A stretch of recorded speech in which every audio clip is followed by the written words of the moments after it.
When we are born, we are unconsciously brought into a world where race, socioeconomic status, and gender are major factors in how people are viewed and treated. We are taught that race is a social construct that cannot be found in our biology. The concept of what leadership is can be quite difficult to wrap your mind around, even though most of us have heard the term since childhood. Leaders come in all different shapes and sizes, big or small, black or white, but we all possess the potential to be whatever we want to be. The topic of leadership has evolved numerous times over the years, starting with the great man theory, which suggested that only a Caucasian man could be a leader. This theory discounts all women and people of color. We know today that this theory was severely flawed. When we see people like Martin Luther King Jr., Abraham Lincoln, or Barack Obama, we definitely see a leader. But when we think of Adolf Hitler, most do not see a leader. Nevertheless, all of these individuals had a formal position and were able to unite people for a cause. This causes Troy to ponder about what he truly considers to be a leader, and how he distinguishes between authority figures and leaders. There are many different ways to define leadership. This is because one's view of leadership is shaped by one's own personal experiences and viewpoints. Throughout HESI 417, we learn of the leadership identity model. This model depicts a process that we all must go through to develop our own view of leadership. There are 6 stages to this model: awareness, exploration, leader identified, leader differentiated, generativity, and integration. We all may journey through this process at different rates, but that is okay. We all have different stories, but today I would tell you Troy's. This is Troy Roundtree.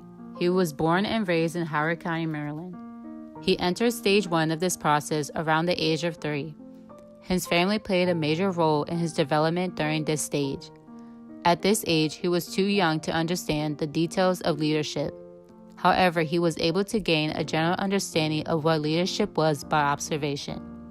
People often say kids are sponges. Well, this is true. Through observation, he would see his parents and teachers give his peers instructions and watch them follow suit. At this age, he believed the merit of a leader was based solely upon how many people did what they said. He entered stage 2 of the lid model rather quickly. Around the age of 6, his parents started to put him in sports. He played football, basketball, and track. He learned at a very early age the importance of teamwork. He learned that it was much easier to accomplish a goal if people would work together in a team. Here, he began to become exposed to collaborative leadership, which is defined as unifying followers to strive for a common goal. His talents in athletics helped him to reach stage 3. Typically in stage 3, one begins to recognize themselves as a leader because someone influential has deemed them to be a leader. It is important to note that in this stage, one may see themselves in a leader in one setting, but not as a leader in another setting. He reached this stage at the start of high school. His football coach, who was influential to him, recognized his talents and made him team captain. Because of this, he viewed himself as a leader on the football field, but not so much off the field. In high school, his favorite teacher, Mr. Bond, inducted him into the Alpha Achievers. This is where he arrived at stage 4. The Alpha Achievers was an organization geared to help men of color be successful academically. Students held all the positions, such as president, vice president, secretary, and treasurer. In addition, all members of the group played a vital role in making decisions. It was here where he learned that leadership has different forms. He understood the idea that a note-taker was just as much of a leader as a speaker. It wasn't until his sophomore year of high school that he entered the 5th stage of generativity. By this time, he had been hired as a camp counselor. During this time in that occupation, he had learned the importance of servant leadership. The concept of servant leadership took the emphasis off the leader and moved it to the followers. Therefore, when he led his students, he did not focus on self-gratification, but instead focused on developing leadership qualities in his students. At the end of the summer, he saw all his students grow and blossom into better individuals.